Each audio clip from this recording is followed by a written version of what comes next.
webinar on social work careers in Ontario. I am Kusumam and I volunteer with MASO. Malayali Association of Social Workers Ontario mainly focuses on the professional development of its members as well as the development of the communities in which we live. Every initiative taken up by MASO is focused on these objectives. We have organized webinars, training programs, as well as crisis intervention and advocacy for people in need. We are grateful to all the MASFO members who are contributing their valuable time and expertise for the successful delivery of these programs. It's our privilege to welcome social workers who have newly arrived in Canada.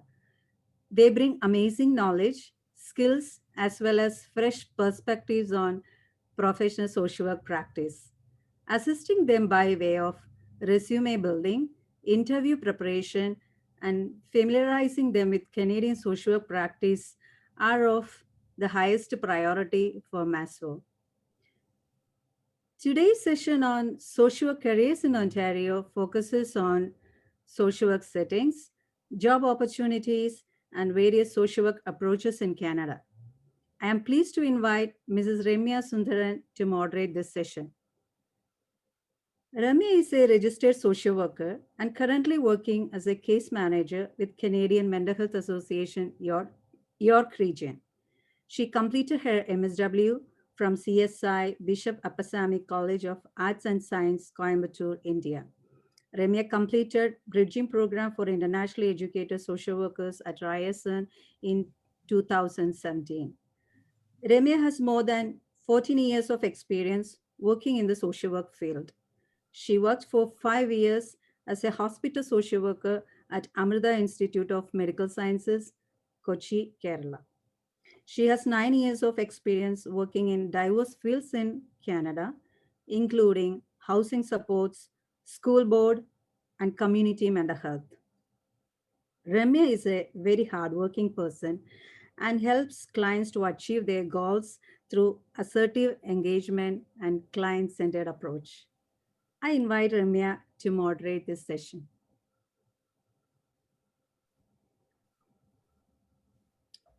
I think Ramya, you are muted.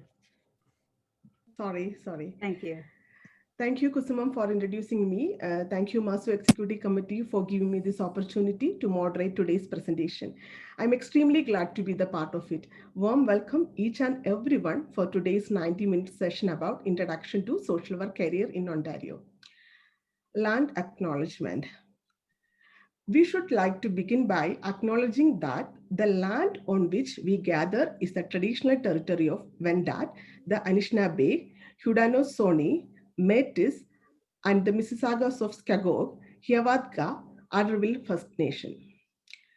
Social work is a unique profession, rich meaning, action, and the power to make a difference.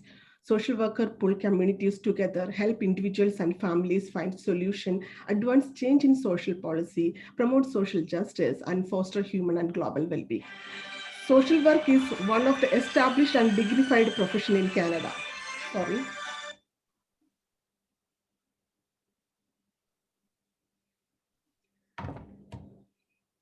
Social work is one of the established and dignified profession in Canada.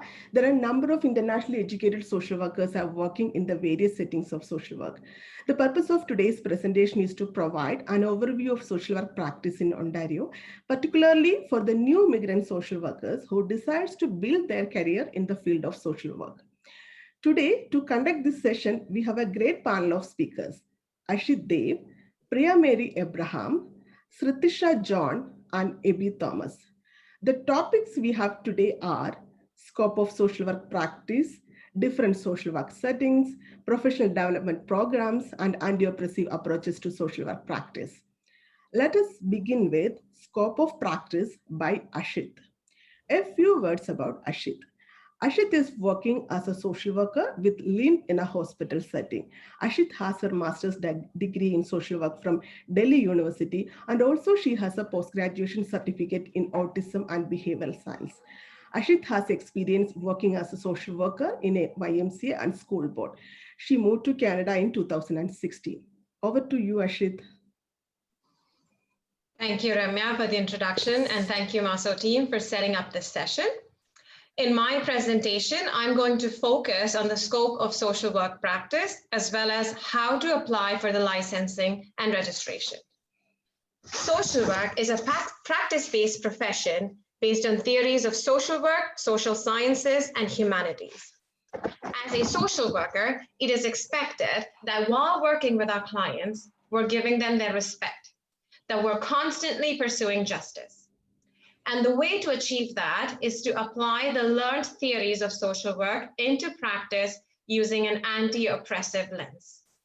When we do that, we find ourselves at the heart of social work. Social workers work and practice primarily in three broad categories or levels: the individual, family, and community level. Social work practice responds to the needs of individuals, families, groups, and community, and addresses their barriers and injustices in organizations and society. So within an individual setting, we're looking at identifying need and addressing their barriers, focusing on improving their health and social well-being. Within a family setting, we're looking at helping them navigate the system, teaching them advocacy, and also advocating for them, addressing their trauma and helping them overcome that. Within a community setting, we're looking at creating change and building resiliency. That would mean that we're creating more opportunities for growth, recovery, and personal development. While working in the above mentioned three levels, we need to remember the focus of social work practice.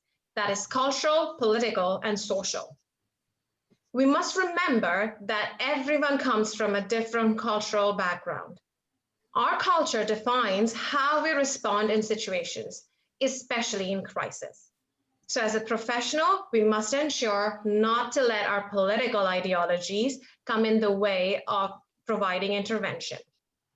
And the social upbringing and status of an individual or a person should have no impact on how we treat them. Social workers provide services as members of multidisciplinary teams or on a one-to-one basis with a client. The duties performed by social workers vary depending on the settings within which they work. I've listed out a few broad settings of social work practice: family service agencies, child welfare agencies, general hospital and mental health centers, school boards, correctional institutions, welfare administration agencies, federal and provincial departments, and private practice. The next presenter is going to focus more on them. Now, I'm going to talk about social work as a regulated profession. You will notice while applying for jobs as a social worker that some of them require you to have a social work license, whereas there are certain positions that require either no licensing or have their own licensing requirements. Essentially, there are two major steps in order to attain a license in social work in Ontario. The first step is to get an accreditation with Canadian Association of Social Work. Now, I'm going to focus a little bit on how to apply to the Canadian Association of Social Work. The first step is to go onto their website and follow the prompts to complete an application. Once you've completed the application, the second step would be wherein they require you to send either your BSW or MSW transcripts to them. You must remember that these documents need to be sent to them directly by your college or university, or else they will not look at them. If you're applying after having attained an MSW degree, they may ask you for your bachelor's transcripts and syllabus. This can be sent privately by you. Once the Canadian Association has assessed your documentation, they will send a formal letter accrediting the degree as per Canadian standards. Now, once you have this, you can now apply for registering with the Ontario College of Social Workers and Social Service Workers. This would mean that you're halfway through getting your title as a registered social worker. You must also remember that all your certifications need to be in English or need a translation. Now, before applying to the Ontario College of Social Workers and Social Service Workers, one must remember that you need to have your permanent residency or Canadian citizenship in place. They will require that document. Now, since all of us have been internationally educated, we apply under the section of international educated people at the Ontario College. Again, we go onto their website, follow the prompts in the link, and complete the application form. You must remember that your application is valid every calendar year, that is January to December. Once you complete the application form, you pay the fees. You must renew your license every year with the college. Now, post your assessment, the Ontario College will now send you an official document stating that you are a registered social worker in Ontario.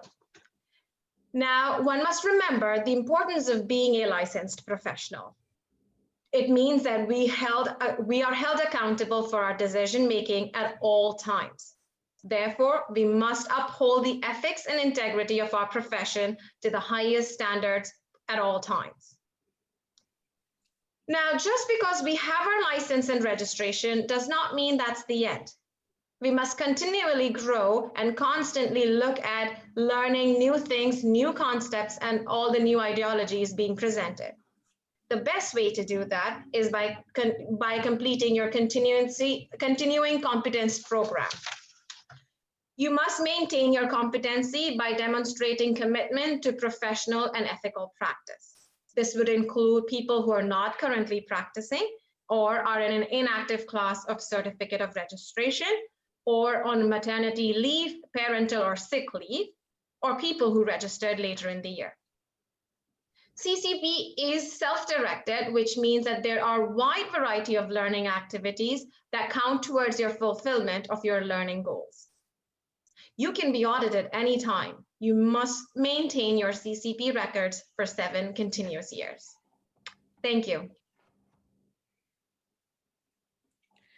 Thank you, Ashit, for your wonderful presentation. The information you provided regarding equivalency and registration process would be really helpful for the new immigrant social workers. The good part is those who have completed their MSW from accredited Indian universities, mostly their credentials are getting approved for equivalency by CASW without asking additional requirements. Next presentation is about major settings and job opportunities in Ontario. It is very important for social workers to choose their field based on their experience, knowledge, skills, and interest. Priya is going to talk about settings. Let me introduce Priya. Priya is a registered social worker. She is passionate about child mental health and works as a mental health worker with the District School Board in Ottawa. She did her MSW and MPhil from India and worked in HIV and AIDS and mental health before she moved to Canada in 2012. In Canada, her first job was in a shelter home, and which she moved to a hospital and also worked with disabilities. In order to bridge the gap between Indian education and Canadian workforce, Priya completed a diploma in victimology with a placement at Children Aid Society, Ottawa. She has been with the school board since 2017. Welcome, Priya. Thank you, Ramya. Thank you for that introduction. And thank you, Maso, for giving me this opportunity to share my knowledge and experience with the newcomers. And to all the newcomers, a warm welcome to Canada. I hope with my presentation, I will be able to share, you'll get some knowledge about how to get a social worker job in one of these settings. As Ashit has said, these are the main categories of settings, that is health and community services, child welfare agencies, school boards, that's where I work, general hospitals and mental health centers, correctional institutions, welfare administration agencies, federal and provincial departments, and private practice. I will try to go into a bit of detail and what the roles and responsibilities, designations, etc. are in each setting. So if you see the health and community community services, this is where most of what in India we call the NGOs or the non-profit organizations, those come under this section. Here we do not call them as NGOs, but what falls under this category is community mental health service agencies, shelter homes, family and community health centers, addiction centers, crisis support services, and long-term care. The designations that we would come across would be mainly about case manager, family support worker, social worker, mental health outreach worker, youth worker, reintegration and diversion worker. That is something like when you're working with criminal justice. So there is this diversion worker program where you would be integrating the mentally ill from the criminal justice system into the mainstream. Community and liaison worker is another designation that we can apply for, and the main roles and responsibilities would be to help the people to identify their needs and achieve their goals. So assessment is there, and at the levels we would be counseling individuals, families, and seniors, and so the clientele would be individuals and families and groups. Registration, it depends on the organization, it depends on the employer. So some of them ask for registration, but some of them do not ask for registration. A point that I would like to say is that when we are practicing social work in any one of these settings, it is very deep rooted in a few approaches, such as a strength-based approach, anti-oppressive approach, therapeutic approach, and a collaborative approach, where confidentiality is of paramount importance. Having said that, I'll continue with the rest of the settings, but this is where our social work practice stems out from these approaches. So child welfare agencies is another setting, which mainly we would probably know it as Children's Aid. We have 50 Children's Aid societies in Ontario. And the roles basically are about overarching is to ensure the safety of children. So what it entails is investigating cases of child abuse and neglect and taking a protective action. And it would also include recruiting foster parents and supervising the placement of children, and also some amount of adoption services. The designations generally are about child protection worker in one of these departments like intake, the family services, children's services, resources, etc. And another designation we would come across would be family support worker or access worker, for which we can also see that the qualification they would ask for is child and youth worker. So hospitals and mental health centers. So if in India we studied the specialization of medical and psychiatric social worker, this is where our skills in Canada would be put into place. Here we do not have that designation that of a medical social worker or a psychiatric social worker. We would be generally called a social worker in the hospital. What it is the main roles would be so the hospitals come under the LHIN, which soon is going to be called Ontario Health Team, and LHIN is Local Health Integration Network, and from next year onwards it's going to be called OHTs. And we have 4 different types of hospitals here in Canada. One would be the General Hospital, Civic Hospital, Children's Hospital, and mental health centers, which is where you would practice if you were a psychiatric social worker in India. So the designations, as I said earlier, would be a social worker, and a social worker with the CCAC, which is Community Care Access Center, which has recently been changed to LHIN, Home Care Services. And the role would be, as a social worker, we would be, it's a multidisciplinary role. So that means we would be working with a lot of other professionals with other disciplines. And the basic overarching thing that we would be involved in is we would be linking the patients with the family and the team and with the community resources. So in that role, we would be contributing to the care and treatment and of the rehabilitation of the aged, the physically ill and the mentally ill individuals, as well as sometimes we would also get to the disabled persons. So basically we are acting as a link between the patient, the hospital, and the community and family. The services would be at an individual level, as well as we would have to do some group work also. Registration with OCSW is very mandatory for a designation for us to enter as a social worker in the hospitals. School boards, this is where I work. So we have 4 types of school boards. One is the English public, English Catholic, French public, and French Catholic. And the designations we would see is that of a school social worker, and the new one is a mental health worker. And mental health workers provide short-term kind of intervention, whereas social workers would be a bit more long-term, if that is how it is. Just for an explanation as how it is different from each other.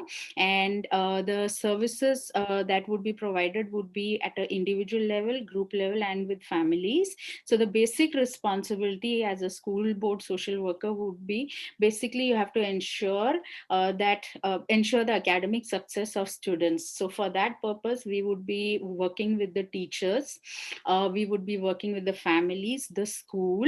So we would be building capacities of the teachers and the families to ensure that the students are having a good, successful academic year. And direct, we would be working with the students also. The problems that we generally see would be as that of attendance, of aggressive behavior, truancy, and family problems. And we also conduct psychoeducation groups. So I want to just say that a way of getting a school board job is a bit difficult in the beginning itself, but a way around it is if you can enter the school board as an educational assistant, and then pave your way up to becoming a social worker. Because once you get a foot into the door, you are considered as an internal candidate, and you have a better chance than external candidates. So that is one way. Another way of entering school boards is if you get experience working with the Children's Aid Society. 98% of my co-workers are from that background. They have many years of working with the CAS, and then they get into the school board as a social worker. Registration with school board is with the registration with the OCSW is very important. It is mandatory for us to apply for a social worker with the school boards. Correctional institutions fall under the Ministry of the Solicitor General, and we have 3 types of settings here. One is the correctional centers like Maplehurst at Milton. Then we have the detention centers, which is Elgin Middlesex Detention Center, which is in London, Niagara Detention Center, OCDC, that is Ottawa Carlton Detention Center, which is here in Ottawa. And the third one is treatment centers, which such as Algoma Sault Ste. Marie, Ontario Correctional Institute in Brampton, and St. Lawrence Valley in Brockville. So the responsibilities over here would be mainly, again, a team member. We would be working as a team member with other multidisciplines, and the role would be of doing a assessment, both needs-based assessment as well as the clinical assessment, and contributing to the plan and treatment of the social rehabilitation of offenders. So that would include individual as well as group counseling. The designations that we generally see is that of a social worker at detention centers, and if we see a position of a probation officer, parole officer, or liaison officer, those also we are qualified to apply as a social worker. The local police departments in every city has a victim services cell. So over there, we can enter as a victim services worker when we have a social worker degree with us. Registration under the correctional institutions is mandatory. We have to have that. Welfare administration agencies, this is basically to do with the income support that government gives. So the Ontario Disability Support Program and the Ontario Works program. So the agencies which fall under this is Ontario Public Services, which is under the Ministry of Children, Community and Social Services. The designations would be of the ODSP or OW caseworker. The screening happens at 3 phases. One is the oral. We have to provide with the oral presentation. So the topic would be coming in the mail, which invites you for the interview. So we have to present 8 or 9 slide presentation on that topic and deliver that to the panel. And then there is a written test as well as an interview which will happen. So it's in 3 phases. The role basically is to collect information and to evaluate that information so that you can determine the eligibility for the income support and for employment supports, and also to make adjustments to the entitlements and to resolve the conflict situations as and when they arise. Services, since you're directly dealing with the individual who's in need of the income support, it's only individual and registration is not required for this setting. Federal and provincial departments of social planning councils, if we have a flair for research, this is the apt place for us to practice our research skills. The agencies which come under this is the federal government departments and universities. The designations that come under this would be a policy analyst, community social worker, researcher, administrator, and a professor. I think one of us just recently got a job in one of the universities. So this is where that setting falls under. The role basically is it's involved in policy analysis, policy development and planning. And as I said, it's mainly research based. And so we can find a job as a professor in universities and community colleges too. Registration is not required in this setting to work as a social worker. Private practice, we can always start a private practice whenever we want, since we have the skills for it. The role basically over there would be that of counseling, psychotherapy, mediation, policy and program development. That is, if you want to practice as a researcher, independent researcher, that is where it fits in, and also for employee assistance programs from the government. Services, since it's private practice, it could be at an individual level with families and sometimes with organizations, and registration is mandatory. And another thing mandatory in private practice is that of liability insurance, which we can get from Ontario Association of Social Workers. Having said that, I wish you all newcomers to social work in Canada, and all the best to you all. I hope you all find a successful career here in Canada as a social worker and practice your experience back home in India. Thank you so much. Thank you, Priya, for providing a detailed explanation about social work settings and job opportunities. The information about different roles and designation based on various settings are really helpful for those who are looking for new job opportunities. Next presentation is about professional development. There are a lot of immigrants are struggling to get an entry into the field of social work. So here it comes the importance of professional development programs. These programs helping internationally educated social workers to upgrade their knowledge and skills. Moreover, there are a number of employers demands Canadian education or experience for their employees. Therefore, professional development programs plays a vital role to build our career. Sritisha is presenting about professional development. A small description about Sritisha. Sritisha attained her MSW from Rajagiri College of Social Sciences, Kalamassery, Kerala in the year 2014. But the urge to do social work started long before, while she was working as a life skills trainer with school children. Apparently, she specialized in family and child welfare. Since then, she has been avidly working with children. She has been placed as a social work trainee in Rescue Foundation, Pune, worked with sex traffic survivors involved in rescue, repatriation, and restoration. She started her career as social worker in special school in Ernakulam. Consecutively, she completed 2 major research. Migrated to Canada in the year 2017, worked as development support worker, became MSW RSW in 2019 with OCSW and SSW. She takes keen interest in volunteering, enteringly working towards becoming a successful social worker in Canada. Welcome, Sritisha. Thank you very much, Ramya, for the delightful introduction. And I feel really motivated when I look back where I come from and what I did and what motivated me. So, and today, thankful to Masu for giving me this opportunity to present this to all the new social workers in Canada.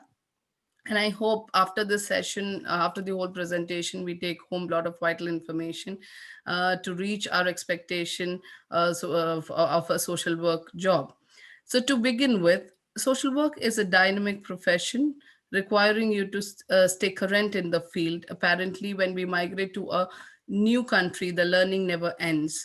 So here I would like to talk about some ways to help us meet professional requirement as a newcomer.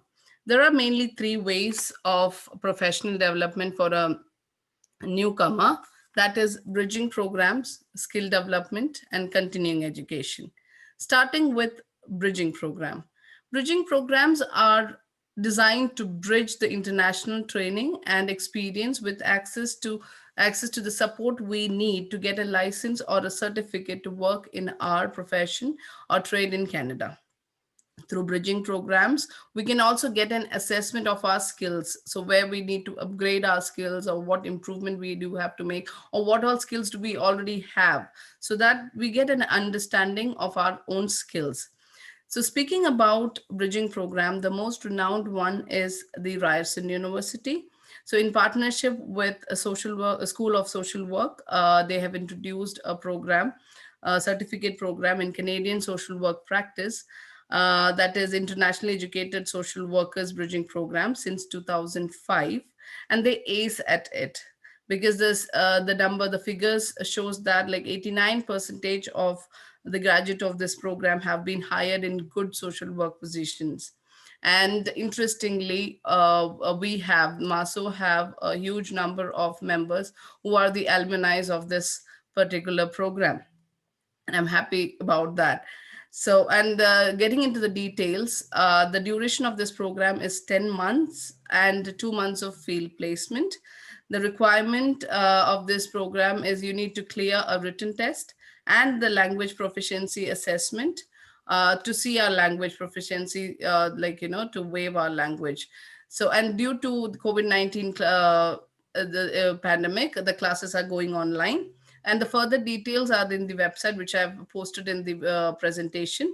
You can go through it, go through the website and see more updates regarding the change. There can be changes in future. So always update your information from the website. Moving on to the second one is from Ryerson University itself, that is the Introduction to Social Services in Ontario. This course is designed to address the specific needs of internationally educated professionals who have experience in social service field. The course offers an orientation of social service in Ontario, including current labor market demands and expectation. It introduces students to the skills and knowledge and conceptual framework utilized in social services, with an emphasis on understanding sector specific terminology and employment opportunities.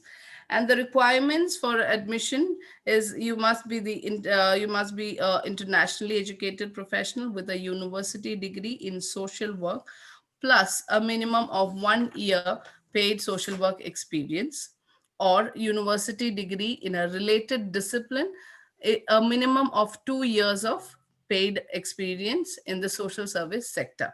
And more details are in the website. Again, go through the website, get the updated information. This is the latest information. It can change, so always update your information from the website. Last but not the least, I'm moving on to the mental health program, that is BREM, that is Bridge to Registration and Employment in Mental Health, which is offered by Mennonite New Life Center. The admission requirements for the program that the applicant must have a post-secondary education in psychology or a related field where the significant component is mental health. And the applicant's postgraduate education must be evaluated as equivalent to a 4 years Canadian's bachelor degree at the minimum, and also 2 years relevant work experience in psychotherapy, counseling, or community mental health outside of Canada. And I've mentioned the language skill, which the language proficiency which we need. That is either of them. You don't have to score everything. Either of them is required. And you must be a citizen, permanent resident, or convention refugee, or a refugee claimant with work permit. That is the immigration status they look forward to for the admissions. Now, moving on to skill development, that was our second important factor. So skill development is very important. In order to be more employable as a newcomer, we can upgrade our skills, and we need to upgrade our skills and skill which we to increase our competency. So employers also expect as a social worker to have certain professional skills which elevates our chances of employment. So skills specifically like occupation specific language skills, terminologies, and especially as a social worker, writing is very important for documenting. And if you write a case history, the way you write is very, very vital. It's crucial for social workers. So writing skills, professional skill developments like counseling skills, CBT, DBT, RBT, mindfulness, life skill, there are many, etc. So, and I've also added some centers where you can find these. They provide these kind of skill development programs. So the Immigrants Education Society offers EST program. I've added the link for that particular service. You can go through the website, get to know how they conduct the program. Second one is Toronto Hostels Training Center, which offers very financially accessible and practical training. As a newcomer, it's affordable for us to get through get into these kind of programs. And the third one is CTRI, that is Crisis and Trauma Resources Institute. All the immigrants education, just to bring your interest to, the EST program, sometimes they also provide free services. So you always look into their website. There are many. I've always just mentioned few which are very familiar for us. So just go through their website for, updating your information. Moving on, finally, which is the cornerstone of our professional development, that is the continuing education to increase our knowledge and skill and completely, if you say, competency. So many universities like Ryerson University, York University, University of Windsor, and McMaster University, they provide advanced social work degrees. If interested, do check their website for more detailed information regarding the commencement of the program, the admission criteria for the specific courses which you favor for. Supporting education is second one. That is always an option for those who want to advance in their specializations, like, a particular interest like autism studies, geriatric care, child and youth care, etc. Wherever your specialization is, or which cause you favor for, you can work upon it, study more on it. Third one is there is a college called George Brown. This college offers a specific skill like addiction and counseling courses. At present, they are also going online, so it is very feasible for us to get into that kind of program if that is your interest. Moving on to I've also added some quick job search and training websites. These are the agencies which will provide you with these services. So the Access Employment, Koski Immigrant Services, Job Skills, Skills for Change, Wood Green Employment Service Center, Seneca College, Youth Employment Services. So these are just few which I have mentioned. There are many. These are familiar for us. So I've just mentioned that to you. You can always get n number of information from the other search engines. So but these will actually help you. These are the recommended ones, so you can always look into their website and get more updated about the service. And so now we are at a point where we have achieved our professional development. We know about professional development and how to get it. Let's take a look into another point of view, another perspective where we can have a professional as well as a personal development. And that opportunity is by volunteering. What is volunteering? Volunteering is the time you're willing to give towards a common cause or a common good without expecting any financial gain. You might get into a job at the end of the day, but without expecting anything, you contribute to the society. That is where volunteering is important. And the very intense definition is given by United Nations States of World's Volunteerism report in 2011, that volunteerism benefits both society at large and individual volunteer by strengthening trust, solidarity, reciprocity among citizens, and by purposefully creating opportunities for participation. Very important for a social worker to get into the community to participate. And this is a very intense definition to give you more meaning to meaning of volunteering. Moving on, what is the importance of volunteering in Canadian context? It is an integral part of Canadian culture. Because from a school age, it is mandatory to get involved in volunteering. And the age is not a limit. Some people work after their retirement, so that is always your choice. So volunteering is not just for getting an employment, it is a passion. And interestingly, MASO is a organization like that. There are many busy social workers, I would say, and they are really very busy, but they take time to contribute to society, to help new social workers like us to grow in the field and be passionate about it. So I'm really privileged to be in this family of MASO. So that this is a volunteering group. So that is a what do you call, a big example for all of us to learn from, or to contribute to. And there were many challenges and opportunities during this time of pandemic. There was less time of people to contribute towards volunteering because of we were stuck into our houses for homeworks and children, taking care of children, elderly, and so that gave us little time for working towards volunteering.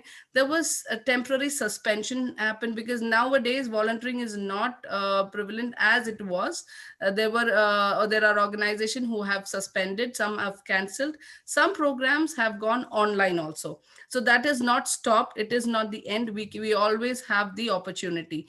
Third one is increasing in informal volunteering. That is from personal, like without joining in a group, without going to a group or an organization, we individually support the community, we individually give our part. So that is the increase in informal volunteering, which is actually a good thing about COVID.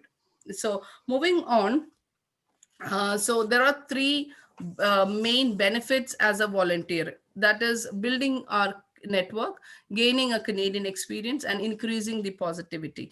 Building our network is during our initial days as a newcomer, there is a cultural difference, and that will limit us to proactively reaching out to locals to build connection. So volunteering will give you a forum where you meet like-minded people and build a social and professional network, and able to connect with people of the same profession who can guide you and strengthen your career. So that happens in building your network, and that will happen in your volunteering. Second one is gaining Canadian experience. Newcomers in job search phase can try looking volunteering opportunities in a field of work they interest in. We can also identify the roles that involves the usage of skills that are relevant for our profession. Volunteering can help us to bridge the gap. When you're looking for a job, there is a gap, so you can fill those gaps if you're volunteering, and and it is a good way to attain the much coveted Canadian experience. Moving on to the personal, it is positivity, increasing your own positivity.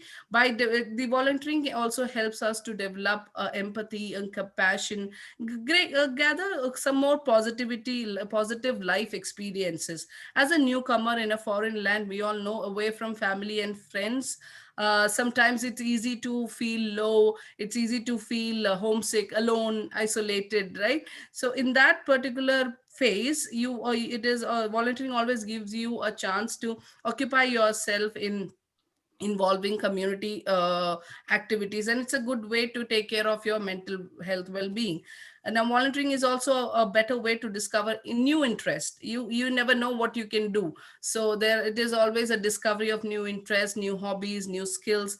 So it can help you reduce your stress and provide a great sense of purpose in life.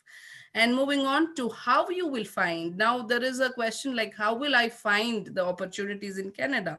So there are two ways to find, that is research or connect. You can either research or connect or both. So finding an organization, looking up for some companies or organization that offer volunteering position of your field, of find ones which represents your cause you favor for. And that includes position that involves skills you would use in your desired job. These may be skills that are you already proficient in, or you hoping to learn or improve, or keep an eye in the community activities in the respective websites. I've just mentioned few. This is I know for a newcomer social worker, these names are familiar. Goodwill, Charity Village, the Salvation Army, YMCA. This would be familiar. If not, it is again like it is there, and you have many agencies. Now the second one is connect, that is you contact the organization, take an initiative to reach out to this organization, and by sending emails, by reaching out through LinkedIn pages, by checking, updating their, by checking through their websites, and learn more about their needs and update yourself. Now then evaluate. Now the third one is, I've always added some, agencies of volunteering, that is Volunteering Canada, Charity Village, YMCA, Salvation Army. Virtual volunteering is now in a high.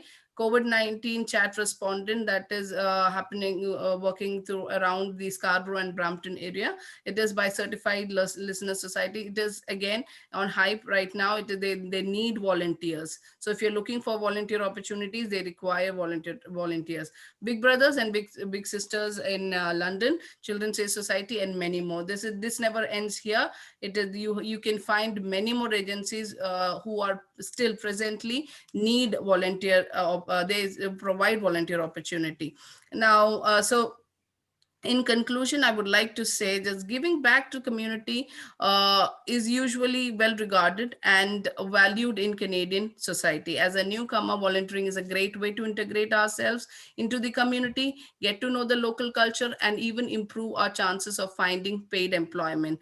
Whatever I have presented today, it's just a nutshell. Just wanted to ignite the impulse of real social work passion into all of you. So you keep spreading that to others. As a newcomer social worker, we don't have to be worried, but informed. So initiative like Maso will keep you informed and resourceful. As Maso says, connecting people, changing life. Connect with people and change your lives. Thank you very much for this opportunity, and best wishes to all of you for reaching your desired social work job. Thank you very much. Over to you, Ramya. Thank you, Sritisha, for your great presentation. And I am strongly recommending every internationally educated social workers to attend any of these professional development programs or involving any kind of volunteer program in order to excel in their own field. Next presentation is one of the important and complex topics in today's presentation, that is anti-oppressive social work approach. I think most of the internationally educated social worker might not be much aware about this concept. However, very relevant and significant for those who wants to practice social work in Ontario. Abby is talking about social work approach. Let me introduce Abby. Abby has 18 years of social work experience working in community and clinical settings. Currently work with Across Boundaries as a team lead and case manager, providing mental health and addiction support to racialized individuals.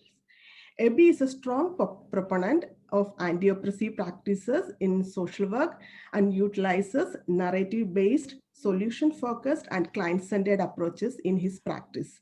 Abby holds a master's degree in social work and is a registered social worker with OCSW and SSW. In 2014, Abby completed the bridging program IESW from Ryerson University. Welcome, Abhi. Thank you, Ramya. Before I start my presentation, I would like to share that I will try my level best to do a good presentation about different approaches to the social work, especially anti-oppressive approaches. And I would like to start my presentation with a critical evaluation of the social work profession in Canada. The social work profession came to Canada with the colonizers as an instrument to establish the colonial emperor. Used as a coercive tool among Aboriginal communities to fasten the colonization process. One example could be the colonizer would provide food and medications to Aboriginal communities if they accept the colonial government. Often used as a profession to help the poor and uncivilized, and traditional social work focuses on problem, whereas progressive social work approaches like anti-oppressive practice focus on both the problem and person, and tries to change the unjust societal system, create a society based on social justice, and understands the impact and importance of social determinants of health on people's overall well-being. Traditional social work, knowingly or unknowingly, I would argue, was an instrument to maintain the status quo by not addressing the unjust societal structure. Social work has always been a changing profession and always tried to incorporate progressive ideologies and social justice in its practice. As social workers, we challenge the colonial and traditional influence on social work practice and fight to incorporate progressive ideas that cater to the needs of diverse population with the different social, economical, cultural, religious, and personal backgrounds and beliefs. When we talk about anti-oppressive practices in social work, we need to have conceptual clarity on some of the basic terminologies that are frequently used in this practice discourse. The first one would be oppression. As outlined by Mulally in 2000, it is understood as the domination of subordinate groups in society by a powerful group. It could be political domination, economic domination, societal, social domination, and cultural domination. It is the prolonged and unjust and cruel control and treatment often carried out by an oppressor. When we talk about oppression in Canadian context, an example can be oppression experienced by Canada's Aboriginal community by the colonizers, or the oppression experienced by gay and lesbian community or Black community by the white people. The next term is power. The ability of an individual, group, or institutions to carry out their will despite the resistance from others. One example can be oppression of Aboriginal people in Canada. There was always been a resistance from Aboriginal communities. Oppression of civil movements in the United States, the oppression of freedom movements in India or South Africa, or ongoing struggle between Canada's Aboriginal community and the Canadian government, especially related to the use of their land. So all these people, where it's the colonizer or the Canadian government or the British colonizers, or were using their power to oppress the marginalized. When it comes to social work, the profession itself holds a lot of power as a social workers, and we need to be mindful while interacting with the people from disadvantaged group. The next term is privilege. It refers to the unearned power and advantages that members of the dominant group possess over disadvantaged group. There won't be any privilege if there is no oppressed group of oppression. So social workers tries to dismantle the oppression to create an equitable and just society where everybody treated equally. The privileges operates on personal, interpersonal, cultural, and institutional level and gives advantages, favors, and beliefs to members of dominant groups at the expense of members of target, subordinate, oppressed groups. In Canada, privilege is granted to people who have membership in one or more of the social identity group: white people, able-bodied people, heterosexual, male, Christian Protestants, middle or owning class people, middle-aged people, English or French-speaking people. So one example could be white people are less likely to be followed, interrogated, or searched by law enforcement because they look suspicious. We all know about the carding, the notorious carding process practiced by Toronto police. Another example could be of privilege. A racialized individual goes into an office and no one attends and waiting there to be attended. the individual could see the receptionist talking with someone over a cell phone. And at the same time, a white person comes in and immediately being attended by the same receptionist. The next is social location. An individual social location is defined as the combination of factors including gender, race, social class, age, ability, religion, sexual orientation, and geographic location. Having an understanding of social location helps individuals to understand their privileges and experiences of oppression. So most of the times when we talk about privileges, especially the white people or oppressor, do not never have that understanding that they have these privileges. And also due to the internalized oppression, oppressed people sometimes do not understand they experience oppression.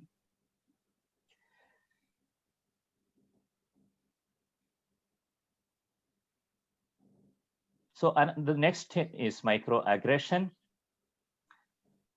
This is the comment or action that often unconsciously or unintentionally express a prejudiced attitude towards a member of a marginalized group. Common example could be people talking about your English speaking skill, especially by a white person. A Black manager states that one of his Black employees' hairstyle is against the organization's personal and grooming policy. Indian colleagues often commented about the smell of their food or denying one's own racism using the statements like, I have Black friends, so I am not racist. So now we go into the anti-oppressive practices. Just go look into this definition. Anti-oppressive practices and approaches to social work that involves an understanding of the complexities and origins of the oppression that exists in our society and impacts on individual. So when we practice, we accept the fact that oppression exists in the society and not negatively impacts some sections of the society. It encompasses many theories, including but not limited to the radical, structural, feminist, anti-racist, critical, and liberatory frameworks. Understanding how power produce and reproduce oppression, because they have to maintain the status quo for the advantages of the oppressor, and enable social workers to understand the social world as experienced by themselves and those with whom they work. Now we discuss some of the approaches that social workers engage in as a part of their anti-oppressive practice. We will talk briefly about anti-racism practice, resisting anti-Black racism, anti-Indigenous racism or Aboriginal worldview, and gender neutrality and working with the LGBTQIA+ community. Anti-racism practice, as we all know, racism is a practice where a dominant race uses various strategies, mechanisms to maintain supremacy over another race. When it comes to Canadian context, it is the supremacy of the white race over the Black, brown race. What we do in anti-racism practice, identify the racism and then try to eliminate the discrimination by changing the systems, and challenge the organizational structure and policies, practices, and attitudes that continues the anti-racism. By doing so, proponents of anti-racism practices are trying to redistribute and share power equally among all sections of the society, trying to create an unjust and equitable society irrespective of their race and ethnicity. Anti-racism sees racism as a socially constructed phenomenon for the benefit of certain people and not as a biological factor. What can we do as social workers to address racism? Examine the power imbalances between racialized people and non-racialized people, educate people about how racism impacts their lives, because most of the times people don't understand because of the internalized oppression. Take conscious efforts to give equal opportunities and fair treatment to all people at an individual and structural level. Engage in conversation with the people who experience racism so that we will have an understanding what is going through racism. By having reflective practices, examine our own prejudices, biases, and assumptions about certain groups. Races like Islamophobia could be an example. Try to understand how colonialism and casual racism in Victorian literature influence us, and understand how our conservative values and patriarchal system influence our racism perspectives. The next one is resisting anti-Black racism. Anti-Black racism is the prejudices, biases, negativity, false beliefs, judgments, stereotyping, and discrimination directed towards people of African descent because of their unique history and experience of slavery and its continuing effect. So we argue that because of their unique experience, there should be a particular approach to tackle and address the anti-Black racism. Anti-Black racism devalues Blackness and systematically marginalizes Black people by not considering Black issues as important as others. Any conscious and deliberate effort to dismantle anti-Black racism is called resisting anti-Black racism. Many of the issues experienced by Black people are unique. Specific efforts are required to address those issues. We could see many examples like the killing of George Floyd, overrepresentation of Black people in the correctional system, overrepresentation of Black child in the child welfare system, notions that Blacks are aggressive, more prone to violence, more prone to violent substance use, our hesitation to mix with the Black community, you have a worrying feeling or uneasiness when we see more Black people coming to our area or apartment building. So there are so many things we can find out whether we are promoting anti-Black racism. What can we do as social workers, racialized individuals to tackle anti-Black racism? We usually keep ourselves away from these issues, stating that it's their problem and more focused on our Canadian dream, trying to become the model minority. So what we can do, being an ally, announcing that we are with the Black community, that is first and foremost thing as a racialized community, especially from India, we have to do. And also acknowledging the fact that we are promoting anti-Black racism, that we have some biases and prejudices against the Black people, and how our values and beliefs contributing to anti-Black racism, especially because of a colonial influence and also our glorification of color white and all those things. And also educating ourselves and rigorous unlearning and relearning. We learned many things, so we have to unlearn and we have to relearn how we deal with Black people. Speak up and do our part. If we see that, point out that, and say it. Most people feel offended when we point out racism, and would say, I have many Black friends, my neighbors are Blacks, or I have been living in this Black community for so many years. And also aware about our implicit biases that I just mentioned a few minutes before. The next one is anti-Indigenous racism and Aboriginal worldview. We all know that anti-Indigenous racism is the racism directed towards Canada's Aboriginal community by colonial settlers, immigrants, governments, and other institutions. By doing so, we preventing Aboriginal communities from growing and flourishing in their lands, create so many barriers in their lives by not providing adequate support for healthcare, education, necessities of life like water, housing, employment opportunities. So it's so sad to hear that still many of the Canada's Aboriginal communities doesn't have safe drinking water. Still Canada considered as one of the richest countries in the world. The suicidal rate is high among Aboriginal youths because of their experience, because of their intergenerational experience with intergenerational trauma.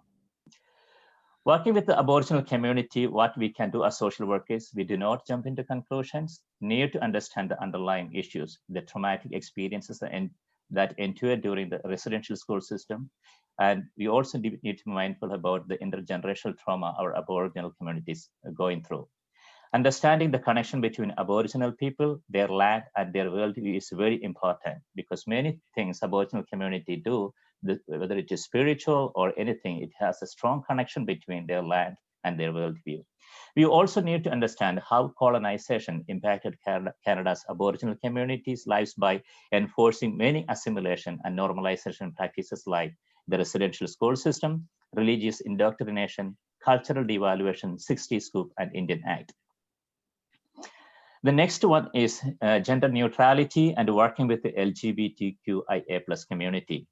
As social workers, we come across people with the different genders, sexual orientation, sexual preferences, and choices.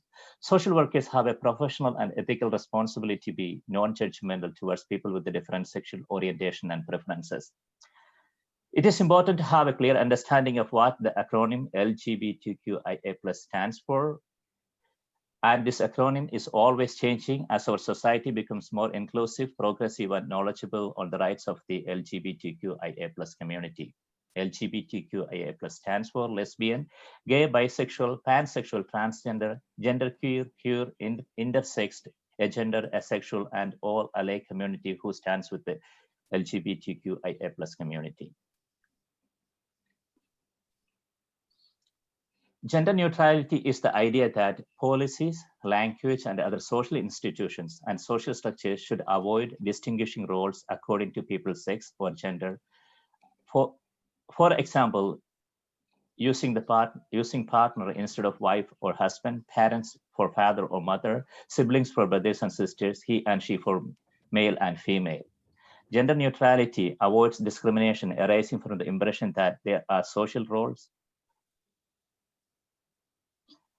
associated to a gender, the patriarchal and heterosexual notion that one gender is more suited than another, especially when it comes to communities like ours. Such a role attribution is very evident because cooking is attributed to a specific gender. In contrast, shopping or other physically demanding work is attributed to another gender. The term gender identity refers to an individual's internal sense of being male, female, or something else. It's not that they get when they're born. Since gender identity is internal, one's gender identity is not necessarily visible to others, so social workers need to learn and understand the differences and possible intersections between gender identity, sexual orientation, and gender expression. I remember working with a person who identified as a male, dealing with the death of his infant daughter. His visible gender identity was of a woman. Conclusion. Anti-oppressive practice in social work helps us to equip with essential tool to work with the people from diverse background in a rights perspective based on social justice. It also helps social workers to build transformative social work practice and think outside the box. Anti-oppressive practices forces social workers to work at the individual and larger systemic issues causing inequalities and oppression. Anti-oppressive practice forces social workers to have a reflective practice which identify how personal biases and judgments influence their work. Thank you. Thank you, Abhi, for your thought-provoking presentation. Being a Malayali, I'm sharing this from my personal experience that there are a lot of bad interpretation and misunderstanding about feminism in Kerala. In fact, in Canada, if anybody wants to work in the field of women welfare, such as victims of domestic violence, shelter for violence against women, etc., knowledge about feminist social work practice is a requirement. So please be mindful about when we say comment about these concepts. Now we will have question answer session. Before moving on to the question answer session, I would like to take this opportunity to thank all of our speakers for delivering such an excellent presentation about social work career in Ontario. I would also like to thank our audience for their participation. Next, I would like to express our sincere gratitude to Mr. Sunil Sebastian, Realtor from Home Life, and Rishani Vetivel from Vetivel Law for their support to organize this webinar. And finally, to the Maso team, because without their hard work and dedication, this would not have been implemented. Once again, thank you, everyone. So we are moving on to question and answer session. So the first question is, are there jobs out there when I can work as a social worker without license? I think this question is for Ashit. Ashit, please. So yes, absolutely. There are jobs that you can work under the role of a social worker, but if you want to work under the title of a social worker, you must have a license. There are quite a few agencies that we have around in our communities that do allow that have their own licensing requirements. There are a few community health centers. If you want to work under the want to work under the academic programs like in colleges or working as an analyst or a researcher, again, those are jobs that do not require you to have a licensing from the college. There are certain federal and provincial departments for social planning wherein the social work license is not mandatory. But pretty much if you want to work under the title and be a registered social worker, you would need that license. Okay, thank you. Thank you, Ashit. So the second question is, what are the mandatory trainings you have to take as a social worker to practice in one of the settings? So this question is for Priya. Yeah, so some of the mandatory ones that we generally have to take before we start our first social worker jobs are, one is the CPR first aid one, which is generally given by Red Cross or St. John, the ambulance, something like that it is called. I did it a while ago, sorry. But those are, that is one. Then mental health first aid is another one. Assist is another one. And NVCI, that is non-violent crisis intervention, that is another one provided by CPI. So mainly I have seen that these are the few that they ask for as just for your first level of social work job. Yeah, thank you. Thank you, Priya, for answering this question. The third question is, do we have to go through any interview to be volunteers? I think this question is for Sritisha. Okay, thank you for the question. Yes, we apart like from any other organization, we do have to go through the recruitment process and screening process. So you have an interview for volunteering opportunity as well, so go prepared as you go for any other interview. So go prepared. The guidelines would be just to do your homework about your passion, and just get to remember your volunteering experience, previous volunteering experience, and be positive and just focus on your passion. Be open, be genuine, what you like to contribute towards to. But yes, you have to attend an interview to get into this all volunteering opportunities. That would be that would answer my question, I guess. Thank you. Thank you, Sritisha. The next question is, how does our implicit biases affect our social work practice? I think this question is for Abby. Ramya, I would say I cannot say all of implicit biases. I can only speak from my experiences.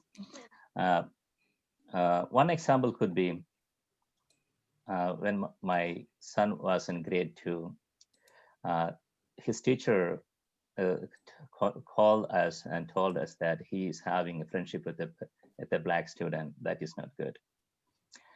So she didn't tell me that, but she asked us to tell my sons to choose his friends very wisely and make sure that he makes good friendships. So when we hear this, there are many things going into my mind and my partner's mind. So if you tell your son that you shouldn't be making friendship with that person, then I would say that you cannot completely, from the bottom of you may not be able to work with a black person. And at the same time, you are visiting one of your service users, and it's an immigrant family, and the service user has a partner and living with 2 children. And when you went there, the partner during interaction revealed that the another partner is constantly abusing her physically and in many other ways.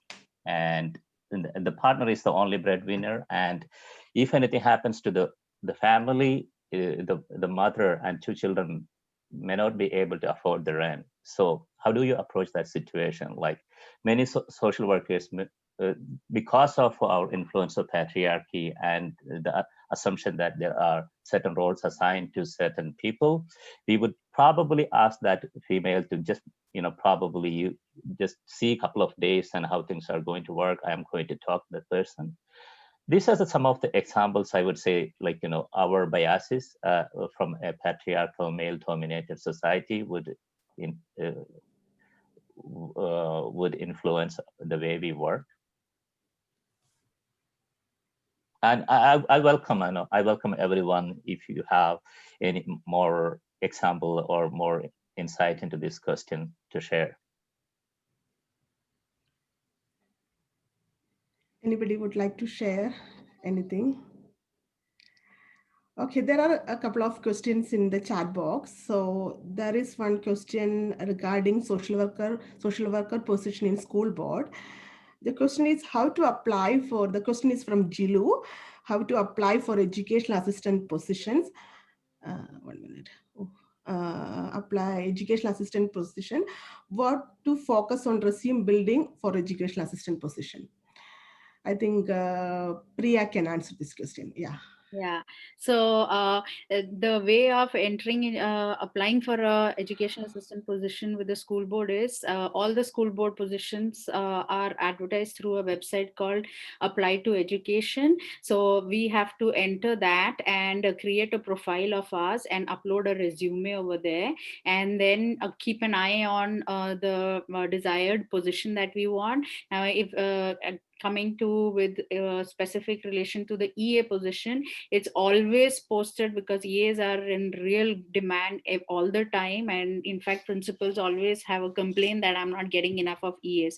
So that's one thing which is always up there. You can see for that depending on in the location that you are, we would start with the relief position. So that means that if the assigned EA, if she's off that day, then you can pick up the shift, and then that way you can build your way in becoming a permanent EA, and then become a jump into a position of a social worker. Now coming to what all other things that you need to show in resume, I would say is you can put MSW, that you are a MSW. I put it, and the skills that they want is more about interaction, and it would be generally to support a child on the spectrum, right? So any skill which you think is fitting to help a child on the spectrum, that would be helpful and beneficial. Teamwork is one thing, maintaining confidentiality, your genuinity, these are a few things, and these are a few skills that I would think you should add. But get into the website called Apply to Education, and you should be able to do that. You can connect with me after the session, and I can also help you in any way possible that I can. But that AT is the main website. I hope that answers the question. Thank you. Thank you, Priya. There is one more question. The question is from Ando Baby. The question is, after MSW, when we apply for CASW, so what all transcripts will they be requiring that we will have to send privately? So I think this is question for Ashit. Thank you for the question. So yes, once you apply, while applying to CASW, they will require your transcripts. That would include your semester marks card, your convocation, a copy of your convocation attested, and then there is usually a combined mark sheet that comes at the end of once you've done your course.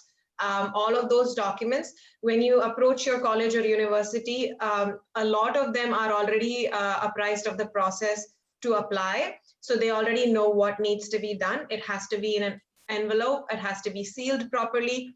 Pretty much the same process that you would do to apply to complete your VES accreditation. It's very similar, just that this would require only your social work documents. If you're applying after MSW, they may ask you for your bachelor's documents as well. They did for me, which when I sent them privately, they wanted me to include again all my certifications, the semester marks card, the convocation. Also, they wanted a copy of the whole syllabus for the 3 years that I had. So I had to print it all out, put it in an envelope, and then send it to them. So this you can send privately. It did happen to me that my first CASW document that needed to be sent from the university was sent by my mother because I was in Canada, and they rejected my application. So I had to redo the whole thing and request the university to send it. So they are very particular that the return address on the envelope has to be from the university. I hope that answers your question. Thank you, Ashita, for answering that question. So the next question, does a fresher MSW graduate from India have an option to directly start working in Canada? This question is also to Ashit. Well, yes and no. I would say if you have your certifications in place, if you have your licensing in place, you can move immediately and look for a job. But a lot of times they would require you to have a little bit of Canadian experience. So it might mean that you would have to start with, either volunteering or, starting with different positions, maybe with Salvation Army or in group homes and things like that. But it does happen. There are quite a few people, even from our members, who've come and immediately got a job in a social work setting. So things happen. A lot of it would depend on how you're building your resume and how you are how you respond when you're approached for an interview and how you qualify after your interview. So a lot of that depends on how you're able to, what your knowledge of social work field of practice is. And if that's something you're passionate about, then I'm sure you should be able to crack the interview. So nothing really stops you from getting a job immediately after. Thank you, Ashit. There is one more question. Can someone explain the steps for the registration of social worker? I heard we could do it before moving to Canada itself. Is that right? Sorry, it feels like most of the questions are for me.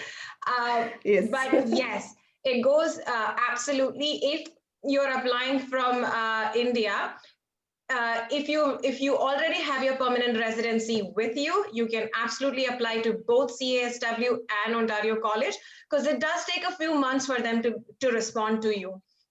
CASW, you can apply with or without your permanent residency. That doesn't matter, because what matters is that they are able to accredit your degree as per the Canadian standards.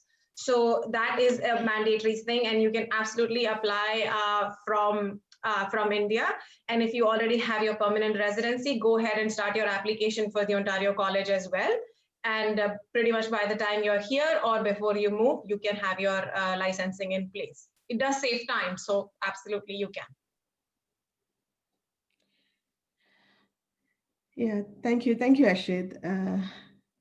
I think that's all the questions. There are a lot of good comments about today's presentation. Let me check, is there any more questions? One more question. Okay. So this is from Abhishek Matthews. Just to clarify, is a PR or citizen is mandatory for RSW certification? Yes. In simple words, yes. Your registration will be complete only when you apply to the specific college of the province you're moving to. Within Ontario, it is the Ontario College of Social Work, and you cannot apply without having a permanent residency in hand or citizenship, either ways, because they will need a copy of that. I hope, Ashik, I kind of answered that for you. Thank you, Ashit. Is there any more questions? That's all. So thank you. There are a lot of good comments about today's presentation. Thank you, everyone.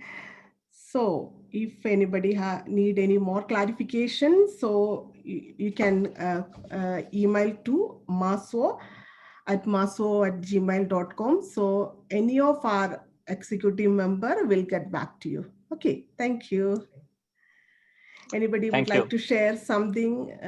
This is the opportunity for anybody would like to share anything about today's presentation, or anybody would like to add any more points.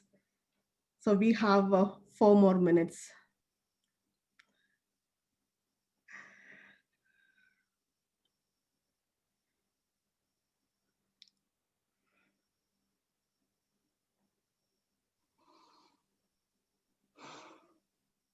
I think I can say that, you guys are very fortunate to have MASO as a team, for exposure. I think I can strongly say this for a lot of us. When we moved to Canada, we had no clue of what to do. I can personally say that I had no clue. I had nobody to tell me what to do with a social work degree. So we're always here to help you out. But the whole reason why we have this team and a group is so that you guys don't have to go through what we did. And we try and hope that we can make it a little bit easier for you, the whole process. There is always a struggle for sure. I mean, we cannot deny that. With COVID, things have slowed down a lot. But this is, I think, the most ideal time where the community needs more social workers, more people with experience and the knowledge base to help the community out here. So we're here to help. Anytime you have a question, post it on the group and one of us will always respond. You're also, and I hope I can speak this for everybody on the executive team, that you can always also personally text us and ask for questions. We're always welcome to mentor you, help you with your resume building, helping you with interview questions, anything and everything you need. We're here to help. Good. Thank you.